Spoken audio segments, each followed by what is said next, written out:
আসসালামু আলাইকুম প্রিয় সরকারি চাকরি প্রার্থী ভাই বোনেরা, আজকে একটা নতুন সরকারি চাকরি সার্কুলার নিয়ে আসলাম।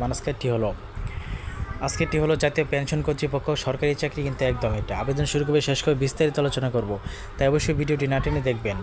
1 নম্বর সিস্টেম অ্যানালিস্ট, একজনকে নিবে। কোনো স্বীকৃত বিশ্ববিদ্যালয় হতে কম্পিউটার সায়েন্স, ইঞ্জিনিয়ারিং, টেকনোলজি বিষয়ে আপনার শিক্ষাগত যোগ্যতা। তারপর হচ্ছে ফাইন্যান্সিয়াল অ্যানালিস্ট, একজনকে নেবে। কোনো স্বীকৃত বিশ্ববিদ্যালয়তে হিসাব বিজ্ঞান, ফাইন্যান্স, পরিসংখ্যান, অর্থনীতি বা ব্যবসা প্রশাসন বিষয়ে প্রথম শ্রেণী বা সমমানের সিজিপিতে স্নাতকোত্তর বা সমমানের ডিগ্রি, ঠিক আছে, অথবা কোনো স্বীকৃত বিশ্ববিদ্যালয় হতে অথবা স্বীকৃত বিশ্ববিদ্যালয়, এগুলো আপনারা শিক্ষাগত যোগ্যতা পড়ে নেবেন। অনেকগুলো, এর পড়তে গেলে আমার আরও বেশি সময় লাগবে, ভিডিওটা লং হয়ে যাবে, আপনারা একটু কষ্ট করে পড়ে নেবেন। 3 নম্বর প্রোগ্রামার, একজনকে নেবে। কোনো স্বীকৃত বিশ্ববিদ্যালয়তে কম্পিউটার সায়েন্স এগুলো সম্পর্কে।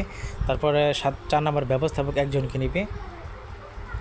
তারপর আপনার 5 নম্বর হচ্ছে সহকারী ব্যবস্থাপক, 3 জনকে নেবে। তারপরে আপনার অ্যাসোসিয়েট, একজনকে নেবে। হিসাব রক্ষণ কর্মকর্তা, একজনকে নেবে। সহকারী প্রোগ্রামার, একজনকে। সহকারী রক্ষণাবেক্ষণ প্রকৌশলী, একজনকে নেবে। তো আবেদন ফর্ম পূরণ 18 থেকে আপনার 32 বছর পর্যন্ত হতে হবে বয়স,